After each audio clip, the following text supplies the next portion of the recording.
right. Good afternoon, everyone. The Secretary-General is in Awasa in Turkmenistan. He will attend the third United Nations Conference on landlocked developing countries that will begin on Tuesday.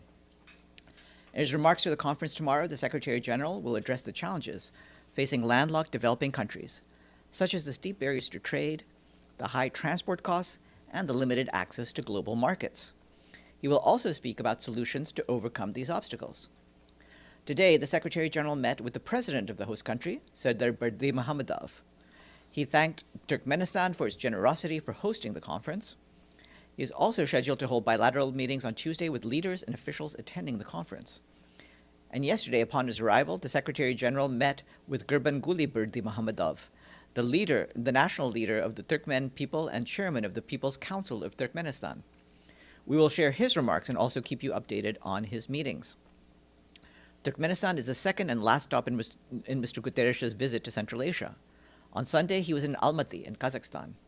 The Secretary-General and the President of the Republic of Kazakhstan, Kassym-Jomart Tokayev, witnessed the signing of the host country agreement for the United Nations Regional Center for the Sustainable Development Goals for Central Asia and Afghanistan by Murat Nurtliu, the Deputy Prime Minister and Minister of Foreign Affairs of Kazakhstan, and Li Junhua, the Undersecretary-General for Economic and Social Affairs.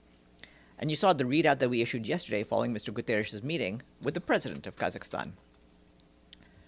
I've been asked about the videos of the Israeli hostages shown by Hamas, and I can tell you that the Secretary-General is very shocked by this unacceptable violation of human dignity. Turning to Gaza, the Office for the Coordination of Humanitarian Affairs says that many people reportedly continue to be killed and injured, including people seeking food along the UN convoy routes and militarized distribution points. Some 1,500 people have been reportedly killed since May. Meanwhile, our colleagues continue to risk their lives to provide life-saving assistance.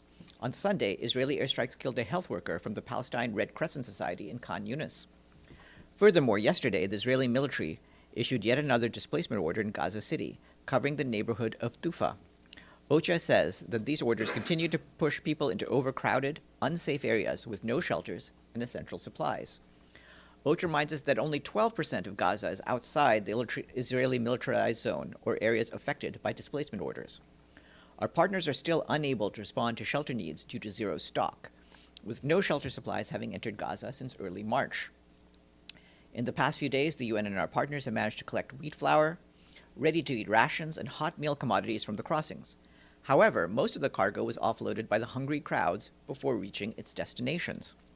While nutrition supplies have entered during the past week, including high-energy biscuits for pregnant and breastfeeding women and infant formula and hygiene kits, UNICEF emphasized yesterday that this is still a fraction of what is needed and reminded that malnutrition among children in Gaza is reaching catastrophic levels.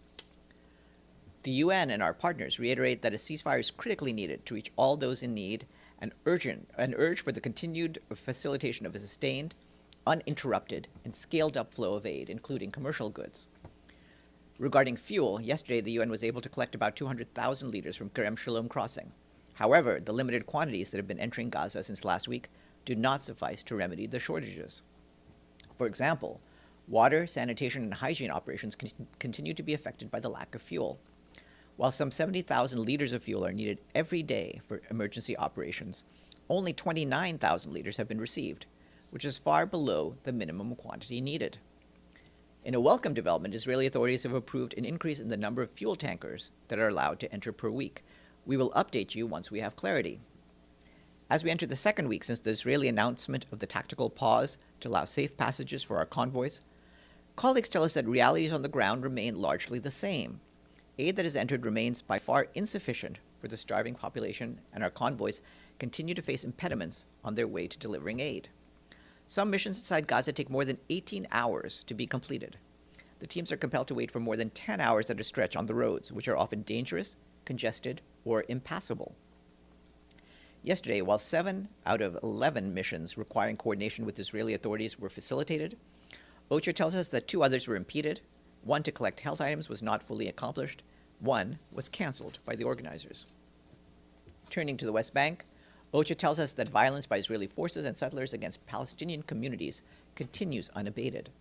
Settler violence incidents are on the rise. Last week, OCHA documented at least 24 Israeli settler attacks against Palestinians that resulted in casualties, property damage, or both. OCHA reiterates its call for the protection of civilians in the West Bank, including Jerusalem. In southern Lebanon, the peacekeepers of the UN Interim Force in Lebanon have observed continued Israeli Defense Forces military activities, including air attacks by fighter jets and drones, as well as direct firing from south of the Blue Line in Sector East. UNIFIL peacekeepers on Thursday detected 2 tunnels with 20 rockets inside, as well as another weapons cache containing rockets and fuses in Sector East. All of them were reported to the Lebanese army.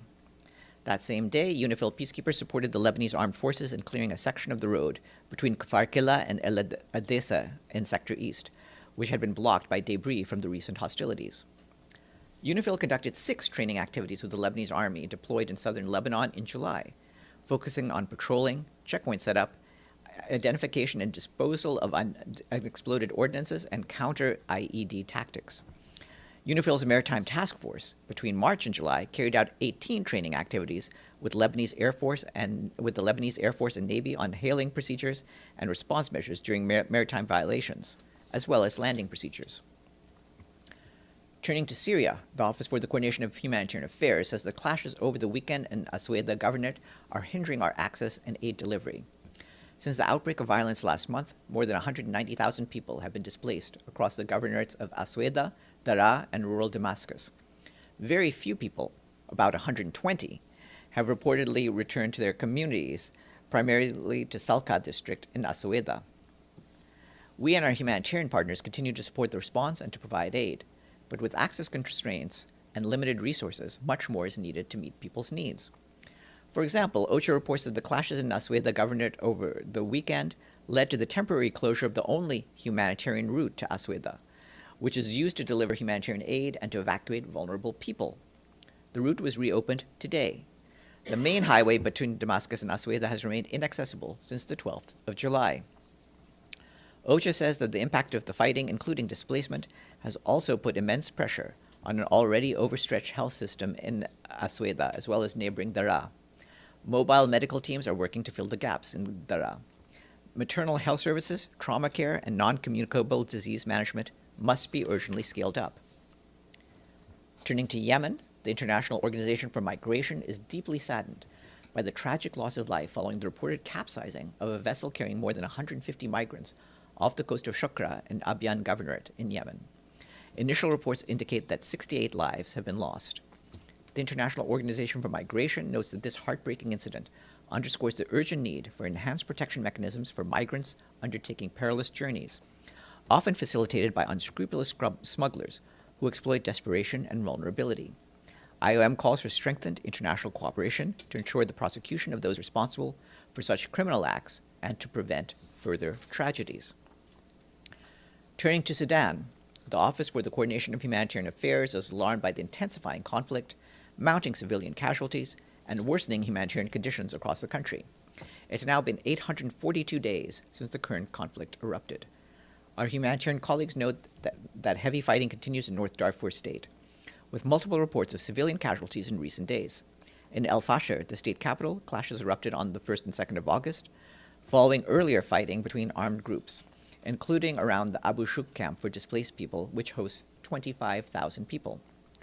People in El Fasher are facing starvation. 1 year after famine was confirmed in Zamzam camp on the outskirts of El Fasher, the city remains under siege with no food deliveries by road in over a year. Prices for staple foods like sorghum and wheat are more than 4 times higher than elsewhere in the country, leaving many families unable to afford even the most basic items. Limited cash assistance continues, but is nowhere near enough to meet rising needs. In North Kordofan state, the town of Sumaima has reportedly changed hands multiple times in recent weeks, highlighting the volatility of the front lines. Civilians remain trapped and their access to aid remains heavily restricted. Meanwhile, cholera continues to spread rapidly across Darfur.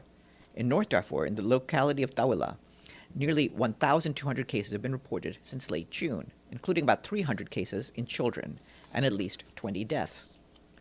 The UN Children's Fund warns that the lives of more than 640,000 children under 5 are at heightened risk of violence, disease, and hunger in the region. In South Darfur, health authorities have reported more than 1,100 suspected cases and 64 deaths since late May, with the latest updates pointing to a case fatality rate of over 6%. Shortages of medical supplies, clean water, and sanitation services are severely hampering the humanitarian response. In Khartoum state, the confirmation of landmines in multiple locations adds a dangerous new layer to the explosive threat already faced by civilians. Anti-personnel and anti-vehicle mines have now been detected in Mogran, Omdurman, and Bari. These devices are not only maiming and killing civilians, but also blocking access to health services, markets, and humanitarian aid. In Blue Nile state, floods in Damazin displaced more than 100 people and destroyed at least 200 tents at Al-Karama camp on the 1st of August, further compounding the challenges facing people who fled their homes due to conflict. Amid these overlapping crises, OCHA once again calls for sustained humanitarian access across Sudan and increased international support for vulnerable people in the country. OCHA's Director of Operations, Edda Mosornu, is in Sudan this week to assess the humanitarian situation. She will also meet with local officials, humanitarian partners, and people affected by the crisis. She will be joining the noon briefing from Port Sudan on Friday to brief you on her visit. Our colleagues at the UN Refugee Agency are telling us that by the end of the year, Uganda could be hosting 2 million refugees. This is happening as escalating crises in Sudan, South Sudan, and the Democratic Republic of the Congo have been driving an average of 600 people to cross the border daily in search of safety and life-saving aid. With 1.93 million refugees, Uganda is already the largest refugee hosting country in Africa and the third largest globally. Uganda's progressive refugee policy allows refugees to live, work, and access public services. But UNHCR says that funding shortfalls are drastically impacting aid delivery and threaten to undo years of progress. Currently, Uganda's refugee response is only 25% funded. UNHCR is calling for more urgent and sustained international support and solidarity to ensure refugees and their local communities can live safe and more dignified lives. The UN Development Coordination Office informs us that on the 3rd of August, Caroline Tissot of Switzerland assumed her role as UN Resident Coordinator in Montenegro, following host government approval. She brings over 30 years of experience in development, humanitarian assistance, and peacebuilding. Meanwhile, Stephen O'Malley of Canada was appointed as UN Development Coordinator in Kosovo, effective on the 2nd of August. The reference to Kosovo is understood in the context of Security Council Resolution 1244. He will lead the UN Kosovo team's efforts to advance sustainable development, ensuring coordination with UNMIC. Both coordinators will support national priorities for the Sustainable Development Goals, in line with the reform vision of the Secretary-General. Full biographies are available online. Thank you. I'm ready for your questions. Any questions? Yes, Edie. Thank you, Farhan. More than 600 former Israeli security officials have written to President Trump in hope that he can help secure an end to the war in Gaza. Does the Secretary-General support their appeal?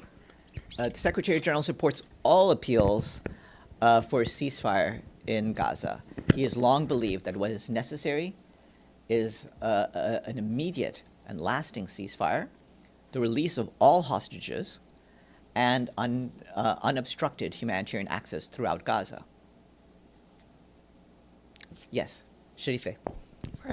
My question is just a little bit long, but it's interrelated, so I hope you can bear with me.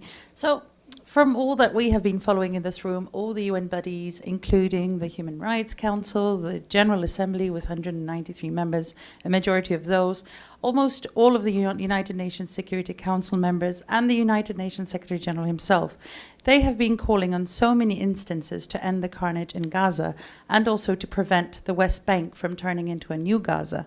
But it seems, we call the UN the organization responsible for maintaining peace. It's unable to stop Israel, and now Israel is planning to expand its military land operations in Gaza, and the calls for annexation of occupied lands is growing. So last week, I know there was another report on the UN 80 initiative.